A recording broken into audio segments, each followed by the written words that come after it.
Founder of Giant Jacks Media, where we help others to grow and nurture their businesses. And very excited for my two guests today. I have Linda Goldstein, who is an incredible Vistage chair working with CEOs. We're going to hear from Linda in a minute about what she's doing with her groups. I have Meshell Baker, who is the Chief Confidence Igniter, as her own company, in very high demand across the country for the workshops she puts on and the work she's doing with businesses across the country. So welcome, both of you. Thank Thank you. you. Great to be here, Paul. And hello, Linda. Great to see you again. Yeah, good to see you both, Paul and Meshell. Yeah, and this is gonna be awesome. So I want to start with you, Linda. Tell us about what you're doing with Vistage and what's happening there. Your focus. Well, this is great timing because I just had a CEO group yesterday, and it was so dynamic, so productive, and so much fun. I just love the way the members support each other. We have different speakers, and yesterday's speaker was about longevity through movement and mindfulness. And so it was a change of pace. We usually have subject matter experts talking to us about, culture and core values and things like that, and finance. But it was fun, and we when we get together, we help each other if there's big decisions or opportunities that they're considering, issues that they want to talk to the group about. And it's just a wonderful, almost magical experience, I think, the way so many diverse CEOs can help each other by having that different perspective. They really can see insight into someone's decision or issue, just from the outside. Yeah, I always find it interesting because I hear that a lot as an outsider about the Vistage meeting. So you're meeting monthly with the CEO members, and what I hear, and you're echoing the same thing, is people get together and they're 100% vulnerable in that meeting, which they have to be because they're coming in there to get input and help on the issues facing their business. And so there are no secrets in there. Is that a fair way to describe what goes on in there? Absolutely. It's a very cohesive group. And when I'm looking for new members, which I am right now looking to add a few people to the What group. areas? What areas? In IT, cybersecurity, marketing, food science. I don't have anybody in that. And actually general contractor. My general contractor retired, so I have an opening for that. Yeah. But yeah, so we look for people who are going to get along, who want to give feedback and get feedback.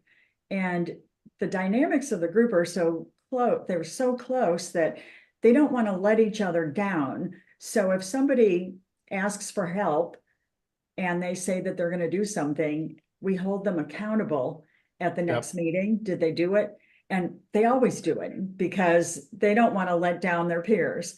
So, and I know Meshell's going to have a few things to say about accountability too when she starts talking. And so because you're meeting monthly, and then you're doing the one-to-ones with them, with your members outside. But they are they relying on each other? Is it a close network away from that monthly meeting? Are they getting together, grinding it out, talking, and working on their businesses? It's like you were listening from outside to the meeting yesterday. They are. We, yes, we have the meeting, we have the one-to-ones, we have great research that we could rely on through Vistage.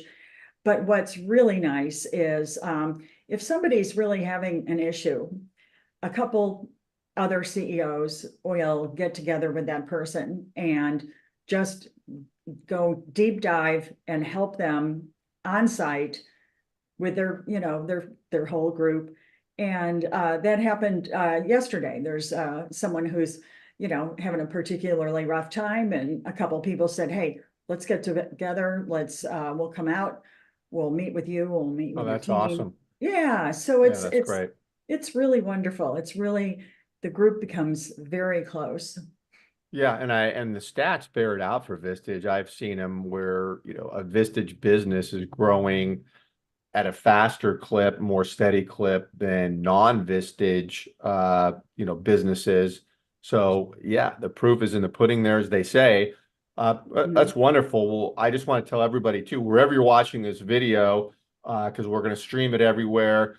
The contact information for both Linda and Meshell will be around the video. I highly suggest getting connected to them on LinkedIn or wherever it is, but that information may be up here, maybe it's down here, I don't know, side to side, but for sure we're going to put it up there. And I want to get over to you, Meshell, as I know you've talked to Linda before, know a bit insight about her group. What is going on here? How can you add some input to this equation?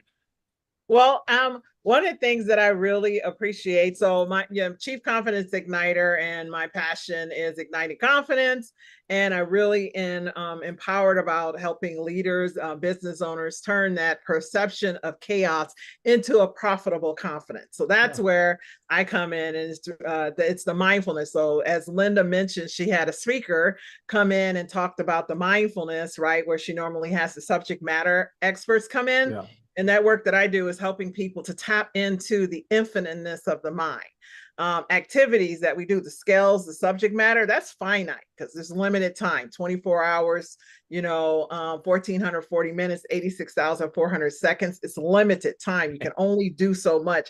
However, when you tap into how and why and what and the where you're doing things, they become expansive and explosive, and you'll generate more. So that's where the work I do is at helping people to see their infinite, limitless capabilities to create in the activities that they're doing. So and that's what we were talking about. Yes. Yeah, no, because with the Vistage type of companies, they're generally bigger. Meshell, what does it look like when you go in with a member like Linda would be working with as a sizable company? What is the issue that's the problem? Why you brought in the first place, and what does that execution look like? Yeah, great question. So I'm brought in often when there is challenges with employees or challenges with teams. There's often frustration that's happening and declining income, right? So anything that is experienced internally will start to immediately attack the balance sheet, right? The profit statements will see it all. So I'm brought into organizations to create a space of understanding for, I call it employee excellence, so that they're executing in excellence. And what I really enjoy is helping team members and employees to see that they are the creator of their chaos. So the benefit of knowing that you have created this chaos, like, I'll just name a company I recently worked with, UPS, and I was explaining to them, there is no bad job. So as I'm talking to this, room full of loaders up into executive vice president was sitting in the room explaining to them that there's no such thing as a bad job. You have signed up for a miserable life. UPS didn't make you take a job you don't like. So what you do is you wake up every morning and now you're miserable, and that's your decision. So you have this life. So there's no way you can work all day, get up and be miserable about where you have to go to work and what you have to do, and then go have to do it all day long, then come home and be a loving human. So the lie that people like to tell themselves is they're doing it for their family. Your family doesn't get a loving human. Yeah, good. Life is too short to do things that don't light you up. That's where the igniting confidence comes in.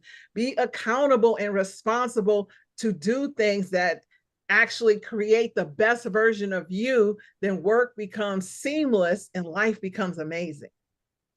So I want to dig into that a bit. So you would be brought in, maybe morale or, the team's not clicking. Yes. There's, a lack of efficiency, whatever the problem is, there could be many. You're brought in, and are you working? Is it a change in behavior for the people? Is it a change in processes? I mean, what are you doing to get those people working together and excited? It sounds like a Herculean task. It really, it does sound like a Herculean task. You'd be amazed with some simple changes on a consistent, ongoing basis will deliver over time. Yeah. right? What people keep looking at is they keep looking at the evidence that it's not working instead of believing that regardless of the evidence, it's always working. That's a mindset shift, Mm-hmm. right? So when you consistently, what most people don't have is the integrity to do things every day, regardless of what they see, and then allow themselves to have the integrated into identity. So where most of the population lives is they have to, need to, ought to, should. So you're conscious that it's not working instead of integrating it till you become unconscious that it always works, and your identity is you can't not do it. So you will do the daily and the small activities consistently over time, and then they become expansive because the mind is infinite, unending, and unlimited.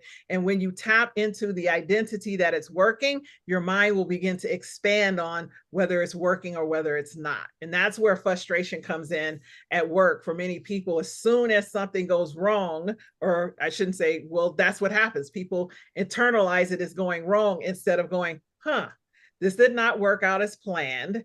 And I am infinitely capable of solving anything. So how can I solve for this? That is a very different way of thinking than most people are capable of. So taking those individuals that I am gifted, right? I tell people, you give me the most problematic person and I can turn them into a profit center, right? So helping them to understand, and that's behavioral. So that takes time. It takes patience. You cannot do that without coaching, without feedback, without integration. They must be given the opportunity to make mistakes and be aware and communicate and understand what that mistake was and be able to shift for themselves. And that takes time. We're dealing with adults who have been a certain way for the entirety of their life. And now you're asking them to have a different perception about their circumstances. The benefit of it is when it's delivered, when it's communicated to them that it's not just about you helping this company make profits, that will actually trickle in and make your life absolutely the best, most amazing life that you could ever experience. And you'll enjoy work. That's when it's a win-win. And it's a win-win-win at that point. God, I love that. And I've got to say, I want to ask you for your input, Linda, on some of this, but because Meshell, when you and I are first talking a ways back, something that I grabbed onto was you had a comment of, you've just got to make these tasks part of your identity during the week. It's just what you do. It's like you're going to work out, you're going to do this. It's just what you do. Because if you don't do that, what you said is if you look at it as work and it's miserable, you're going to hate it. You're not going to do it. And so it just resonated with me. And I've told you before, I've stole it. And now I'm telling people I work with, hey, I do give you credit. I said, you've just got to make this part of your identity. Meshell says you. Anyways, I thought that was great. It impacted me and it really impacts the people, my clients I'm working with. And so I want to ask you, Lynn, on that topic, what Meshell's talking about, does discussions come up about employees, their team? What are you talking about as it applies to Meshell? Maybe she could address some things that might that you're seeing. Well, as Meshell, as you and Paul, probably you also know that sometimes the biggest issue in a company, and I'm not saying it in a bad way, but the most important thing is the personnel. It's the team. The CEO doesn't do it by himself or herself. It's about the team of people. So you have to get the right people in the right seats and you have to motivate them. And when I think about getting the right people in the right seats, I ran a company before I was a Vistage chair, our family business. I ran it for 25 years. So I've seen lots of personnel and HR issues, good and bad. But, I used to try for sure to get people in the right capacity. And sometimes you'll find people doing things that are in addition to their job. And if you incorporate that into their job and it makes their job even better, that's one tactic that I used. I gave strength finders, and I'm a maximizer. So I like helping people be successful, people being even more successful. And it was great for our team. But yes, in my group, there's a lot of things about culture, about getting the right people in the right seats. COVID and the economy have changed a lot of things. So they might still have the right people, but the wrong seats. Yeah, and I hear that a lot, Michelle, from Vistage, having the right people in the right seats. And how do you respond to that? What if you don't have the right people in the right seats? How do you address that scenario? Yeah, this is a conversation that I've been having quite a lot lately. Yeah. And so I challenge people to the question I ask people, do you like to feel wrong? And nobody says yes. All right. So the only thing that happens when we focus on right is that we create wrong, because it's a necessary yin or yang light. So I challenge them to think about the best people. So we were many of us come from a generation where we did what we were told. People worked and they did good jobs. They at least did decent jobs for good pay and retired. Well, there's no magical pool of those people right now, right? And what happens is finding the best candidates often means that if you're looking for the best candidates for a role, that best candidates are attracted to what? The best culture. So the thing that is necessary is to create a workspace culture where I always think about the water cooler. When people leave work, they go to where? Places, and they talk about their jobs. Your goal is to have your employee, when people are sitting there complaining about their job, you want your employee to be the one that goes, man, I love where I work, or man, it's been incredible. Like, it was challenging when I first got there, but things have turned around, and it's, yeah, I can't really say anything, right? So you're looking to create that space for, and it's not going to be everybody because we're never 100%. And how do you create that space so that your employees are responding in that way, which then creates a lean in? Oh my God, where do you work? I want to work there. And that's where you start attracting the best, right? And the Interesting. brightest and the highest. And we have companies that do this all the time. So we know it's not impossible. It can be a shift from the current practices that are in place. And if you want the longevity of an organization, we know from research and data now that these are the companies that last the longest, the ones with the best cultures, and that because they attract the best talent. What is a bad culture? I mean, you say the best culture, like, is that, they have games going on at lunchtime or something? I'm being facetious there, but what are mistakes that are being made that are bad culture? Is it about reporting process what is it? Yeah, it can vary. It's generally when people aren't engaged, when you have high turnover, when people are not being treated or heard, or they find approachable. I read an article recently that the most vulnerable and powerful conversations that employees generally have is during the exit interview. Oh. Right. So why? Because they're free to just say what's on their mind at they're that point? free to say what's on their mind. So when you can, the opposite. So focusing on how do you create that space where you're approachable, where your employees are free to say what's on their mind, because that also leans to they're creative. So when people aren't accountable, they're not creative. When they're like, oh, it's not my fault, it's not my problem, it's not my job title, they're also not creative and innovative and not helping that organization grow and thrive. Right. And that's what you're looking to have, that space where people feel like they're part of something greater than just a job type. Yeah. And I imagine that when and that's what Linda says. She's a maximizer. She gets what I'm talking about, right? Yeah. Oh, yeah. Yesterday, I mean, well, in my CEO group, what we're doing is we're modeling what the CEOs should be doing with their companies, and probably are doing. We talk about the culture of the group, the vision of the group, the core values of the group. And then the core values often they're words and people don't embrace them, but people understand behaviors. And if they learn the behaviors behind the core values. So if you say, be honest and straightforward, then what does that look like? That doesn't mean being brutal. It means being straightforward with, as Vistage would say, carefrontational attitude. And so we go through every meeting.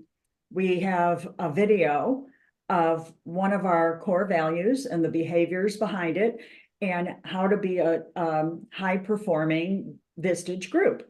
Well, you take that back to your companies, how to be a high performing team. Yeah. So we're doing that as, you know, to better ourselves, but also to give material to people who want to take it back to their teams.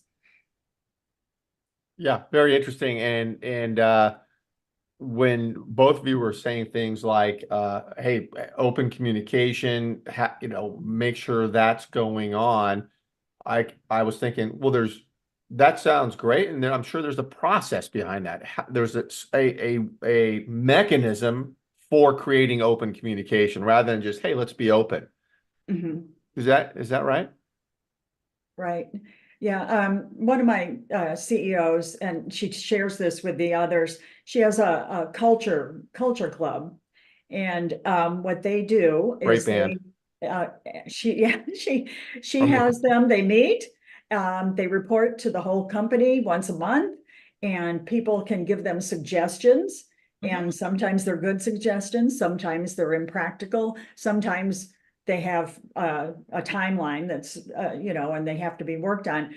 But they answer, this culture club answers to the employees, and it's been wonderful. It's really raised a lot of camaraderie in the company. And it was, you know, it was good before, but now it's even better. Yeah. yeah. And Michelle, you're going and you're working with the executive management team and the employee base when you go into a company. Yes. So, Oh, oh, go oh, ahead. no. Yeah, Say the Michelle, question again. Michelle, you're working when you go in with a company, you're working with the executive management team. Like, how do you get in there and what are you doing there? Yeah, most often I'm referred. So generally there's an ED or CEO that's, you know, having a challenge and they're, you know, at a meeting or somewhere and they're just like, oh my God, you need to talk to Meshell, right? So I come in and then we outlay what the outcome is. What do you want your employees to experience? What do you want them to be able to highlight? Because generally it starts with the leaders and you go through that, you know, presentation and then training, and then it trickles down. Because the one thing that happens when you're doing behavioral changes and you want your employees to be behavior to change, the leader's behavior must change first. Yeah. Because the minute you start changing behaviors, and generally like the work I'll do is like 12-week programs, by the time that person is going through the program, they hit week 3 or 4, you are very aware if the people around you are actually doing the work. Mm-hmm. Because Mm-hmm. you become aware. You just, it's like an awakening that happens, and you Mm-hmm. start to see everything outside of you different, because that's the goal. You're helping people's perception about circumstances change so they can make different and more productive and profitable decisions. And so when leadership is not practicing that, then their responses. So the goal is to have it go from top down so that it becomes, that's what creates culture. That's what culture is strengthened, is that things are done at, you know, at the top, then they're also embraced and supported, and it creates more space for, you know, vulnerability. Like people don't think that vulnerability is powerful. When leaders are vulnerable, what you're doing is giving permission to the people under you or your employees to not need to try to be perfect. Perfect is a sense of fear. That's the fear of getting it wrong, instead of embracing the possibility that I'm doing something that's going to work out well. Right? It's Yeah. going to work out well, right? And the only way you get things that, especially when you're doing things for the first time, you're going to make mistakes. It's right. There's nobody who does anything perfect first. So allowing people that space. And again, how do you change this behavior so that the conversation, when, you know, when you're a colleague and you hear someone complaining, instead of jumping in and complaining with them, you actually approach them and help them to see, you know, what's the challenge? What is causing you to feel this way? How can I support you? Have you thought about calling, right? So how do you begin to respond to each other in a way that elevates and lifts them out of the situation so that they can still be productive at work, as well as feel better about, you know, who they are as a human being? And that always starts top down. So it's going and saying, what is the culture you want? What are the outcomes that you want to be able to produce? What are you looking to attract in this organization? And not everybody wants that. However, the truth is, you know, the way we're going as a society, those are the companies where, you know, people aren't staying. And if you want to be sticky, you know, you've got to create some kind of something that differentiates you. Yeah, fish rots from the head down. And so a strong leader, you know, they can ruin things there, but conversely, really set a positive tone. I Yes. mean, Meshell, Meshell, you mentioned mindset, and I feel like leaders have to have the mindset that no one wakes up in the morning and says, hey, I'm going to go to work and I'm going to do the worst job I can. I can hardly wait to get there. I'm going to ruin things. I'm going to make mistakes. I'm going to, you know, cause the company to lose money. I don't think anybody wakes up and says that. So, and if they do, then they've been poisoned, you know, for a long time, because most people, they want to be, they want to be appreciated. They want to feel like they're giving value in the world and in their company and their community, their family, whatever. And so I think it's a mindset thing. Senior management, certainly CEOs and senior management, have to believe in their people, and they have to give them the tools to succeed. So, you know, that's kind of the mindset that I see is needed. Yeah. Yeah, I absolutely agree. I always, it's similar to what you just stated. I say everybody given the opportunity would choose to succeed. No one will choose to intentionally fail. It's just that it's the resources and the tools and the opportunity. So given the opportunity, as you said, people will show up and do well. And everybody, there's not a person on this planet who does not enjoy being appreciated, right? Not a person on this planet. Yeah. Getting promoted, whatever. Yeah. Exactly. Yeah. Well, great. Listen, great stuff. And we could talk forever about this. I love it.